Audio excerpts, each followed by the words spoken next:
The sharp crack of a slap reverberated through the marble-floored lobby of Monarch Financial Bank, a sound so abrupt it seemed to freeze time itself. Customers paused mid-transaction, their pens hovering over deposit slips, their fingers stilled on ATM screens. Tellers glanced up from their counters, eyes wide, as the echo bounced off the high ceilings, amplified by the cold, polished surfaces of the bank's stately interior. The air, thick with the weight of wealth and tradition, carried the sound like a warning.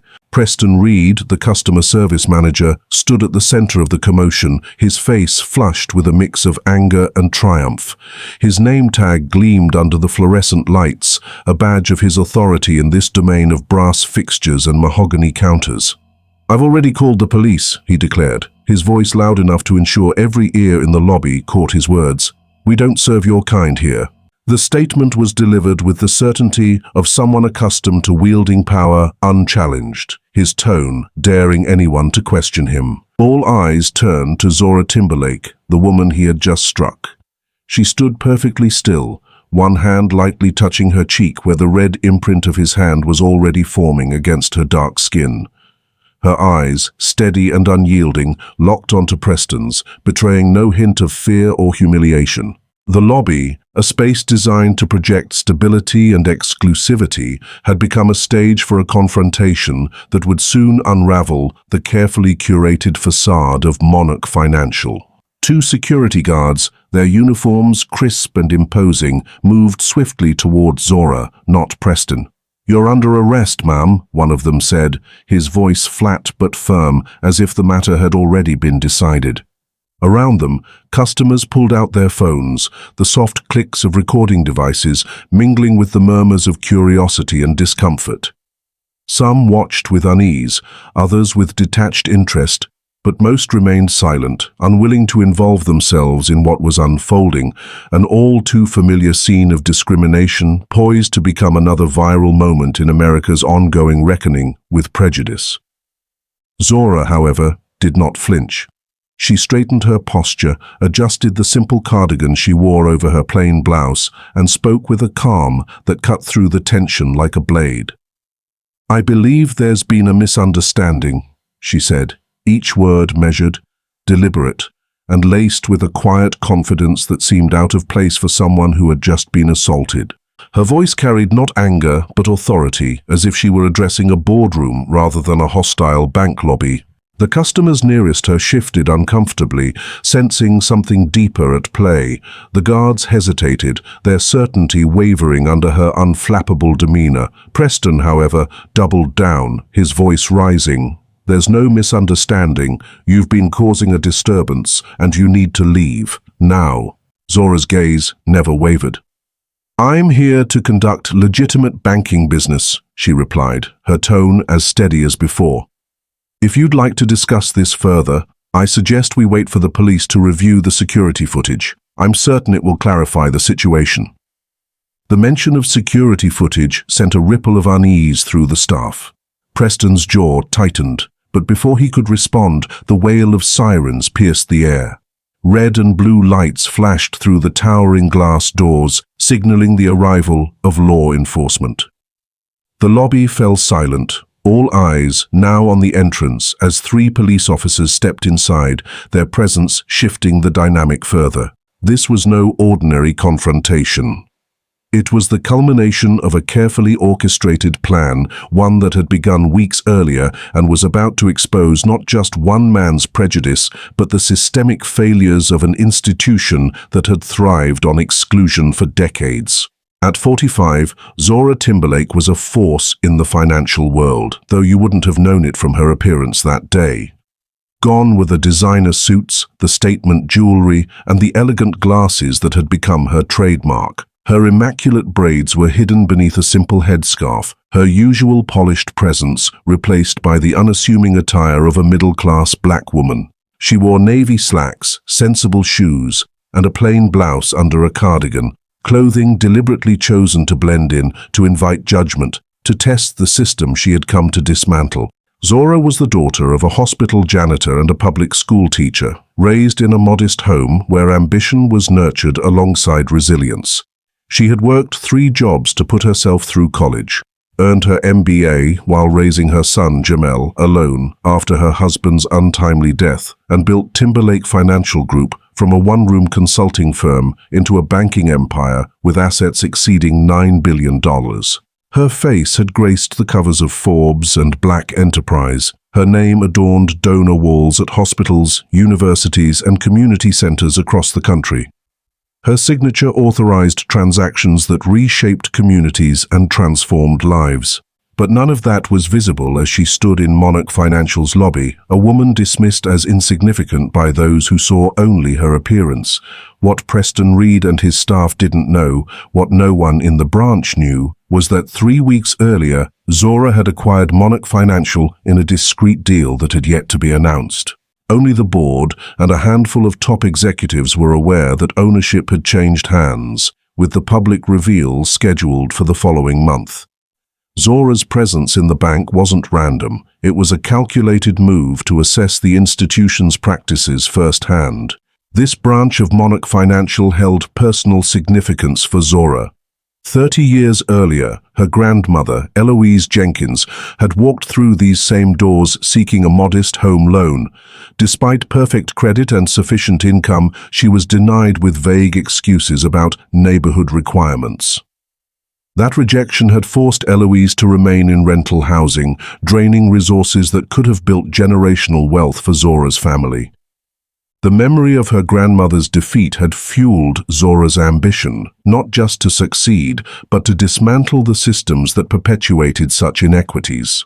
Some things don't show up in audits, Zora had told her executive team when outlining her undercover plan. Discrimination doesn't appear on balance sheets. Bias doesn't show up in quarterly reports.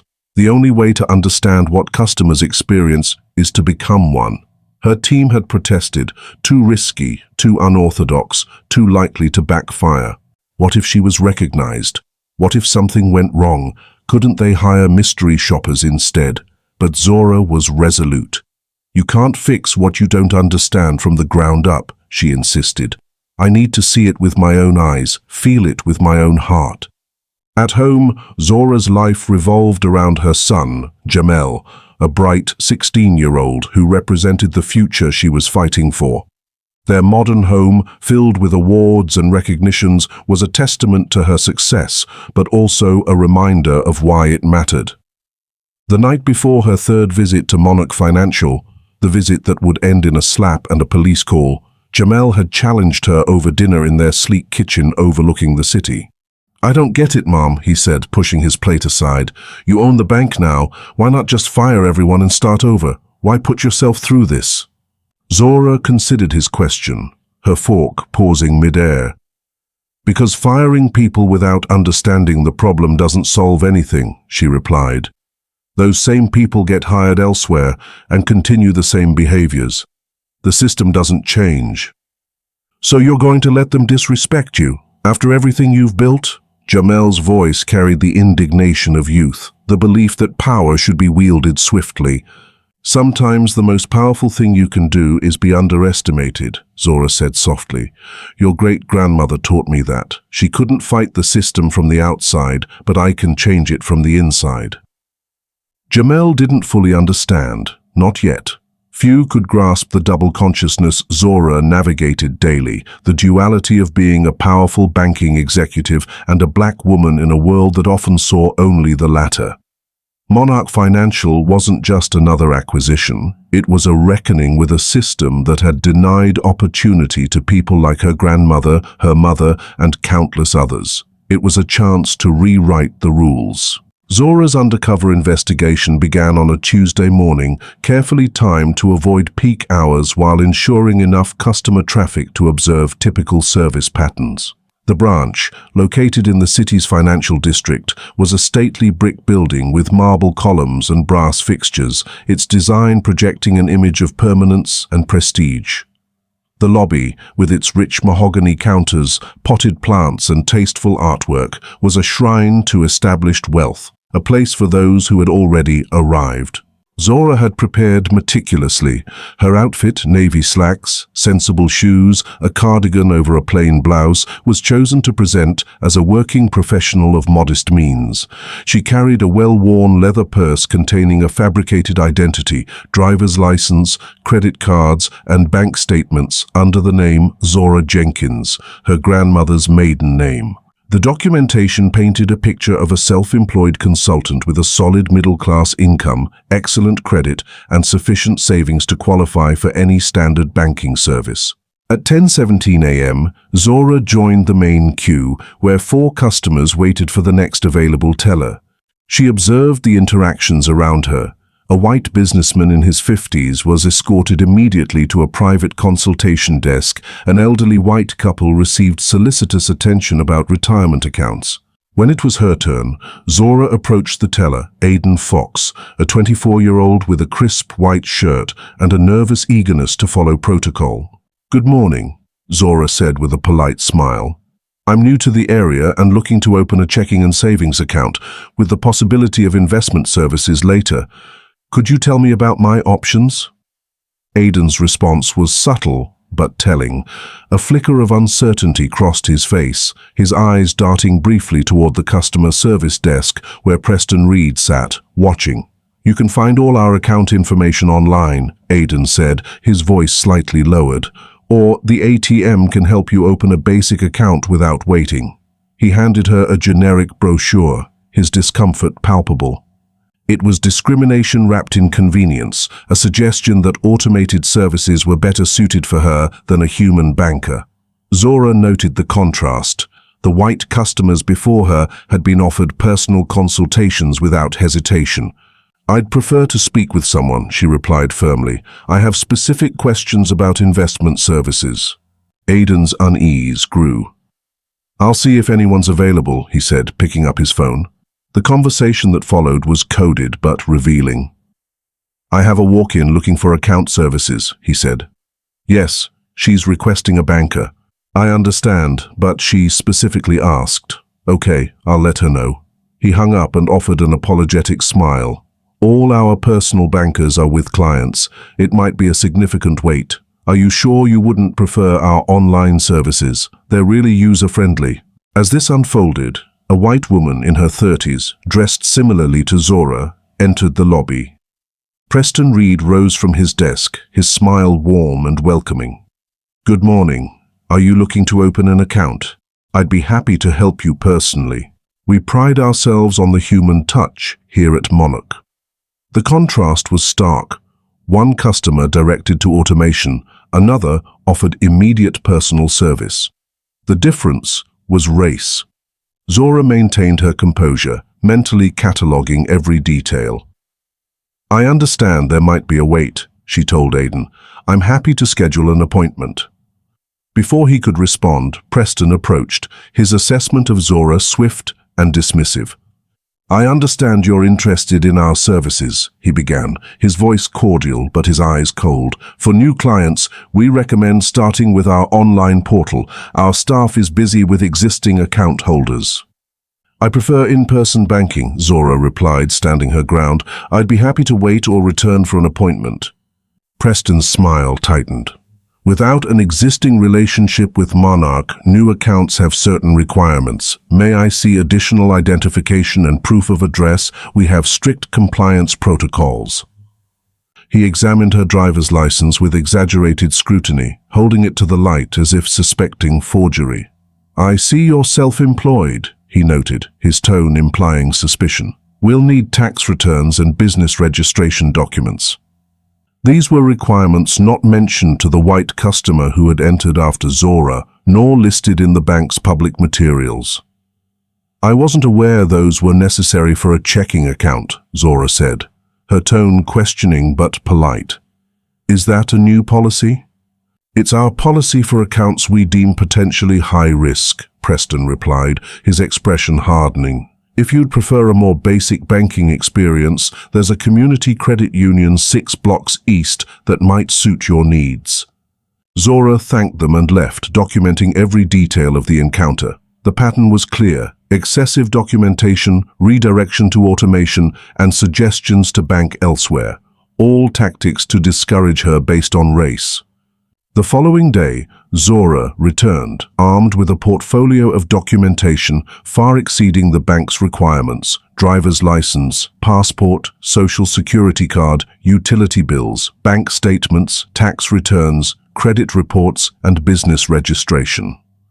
Her goal was to eliminate any legitimate excuse for denial. The lobby was busier, with customers waiting in line and others seated in consultation areas.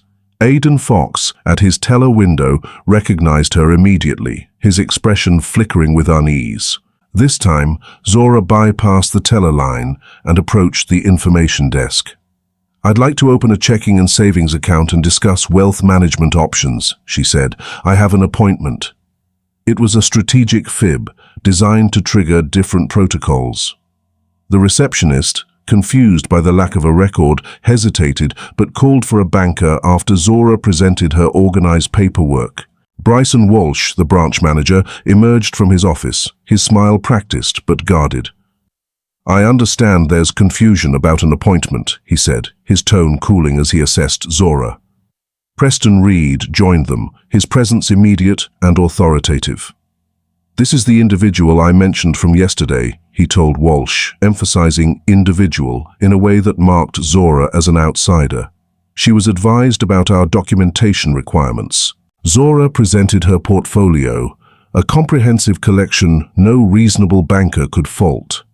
Walsh and Preston exchanged glances, searching for a reason to deny her. Finding none, Walsh reluctantly gestured to Vivian Mercer, a veteran loan officer, to assist. Vivian, 61, approached with mechanical efficiency, her questions technically appropriate but delivered with a coldness not shown to other clients. When Zora inquired about wealth management, Vivian was dismissive.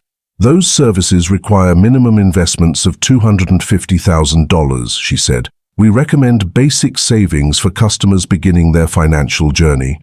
The assumption of limited resources, despite Zora's documentation, was another instance of racial bias. "I understand the minimum," Zora replied. "My portfolio exceeds $500,000, primarily in tech stocks and municipal bonds. I'm interested in diversification strategies." Vivian's surprise was brief but noticeable. "We'd need to verify those assets," she said. "The documentation requirements are extensive." "Of course," Zora agreed. "Though I noticed the couple at the next desk is discussing investments without such verification. Is there a different procedure for them?" Vivian deflected, but Preston, circling their desk, intervened. "Is there a problem here?" he asked Vivian, ignoring Zora. "Miss Jenkins has questions about our requirements," Vivian replied, distancing herself. "Our requirements ensure we provide appropriate services to qualified clients," Preston said, his tone challenging. "If our procedures surpass your expectations, another institution might be more suitable." Zora pressed further, noting that a white customer who arrived after her had completed his account opening on the spot while she faced delays. Preston's hostility grew. "Each client situation is unique," he snapped. "We've done everything to accommodate you.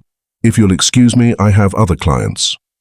He walked away, leaving Vivian to conclude the interaction awkwardly. Zora left, her notes now a detailed catalogue of discriminatory tactics, excessive documentation, delays, and steering to other institutions.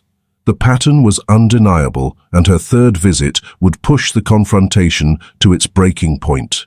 On Thursday morning, Zora entered Monarch Financial with a heightened sense of purpose.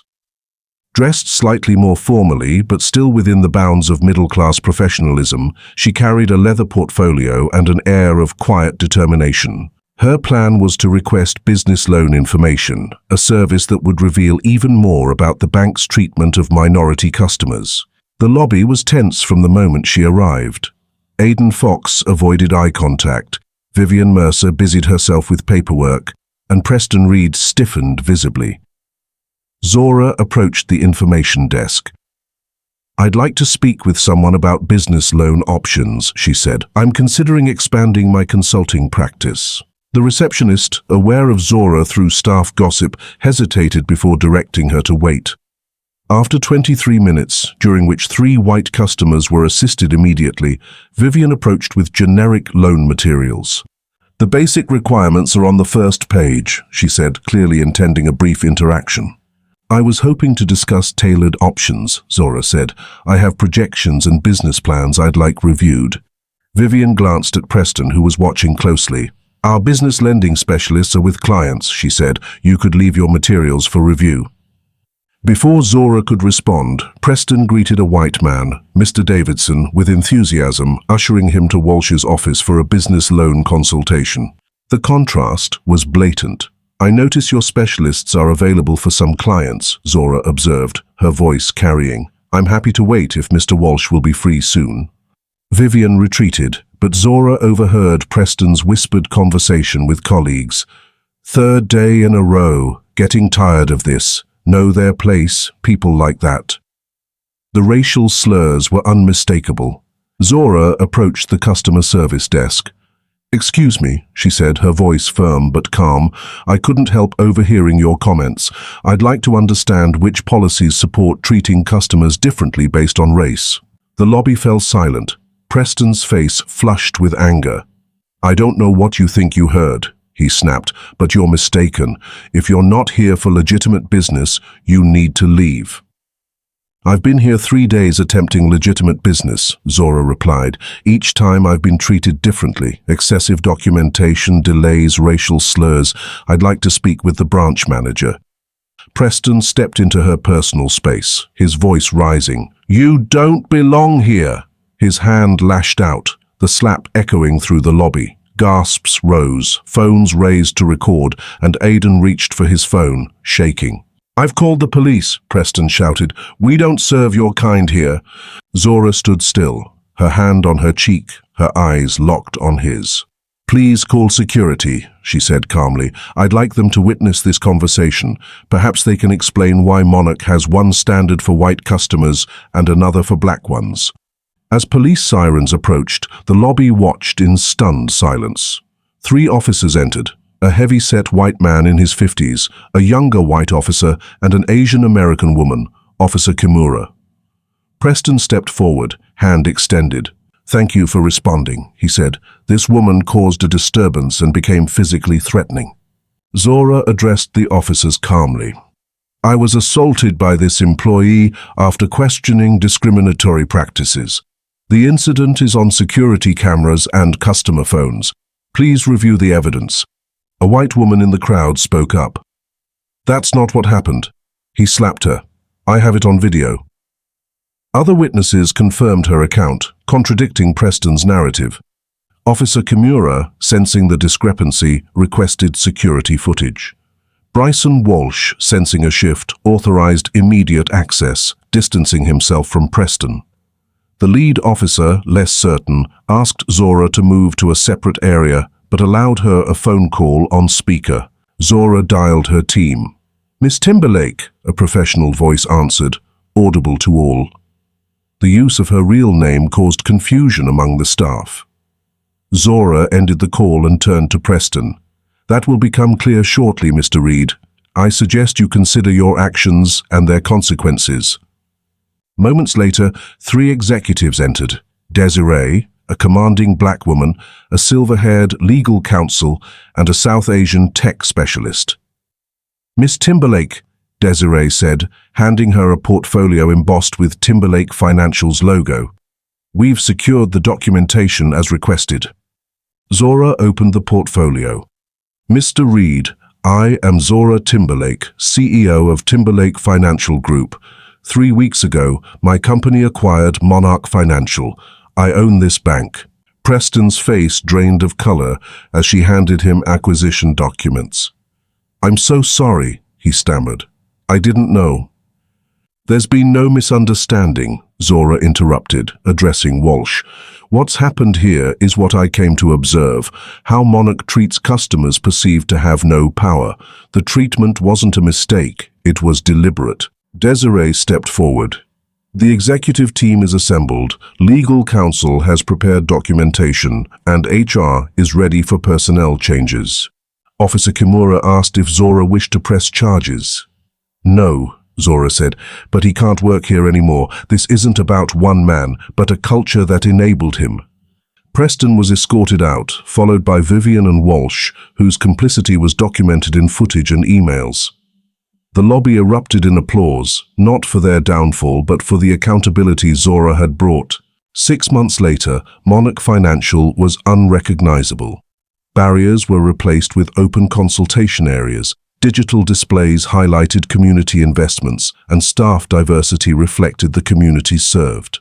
A third-party audit had exposed discriminatory practices, and Zora made the findings public, outlining reforms.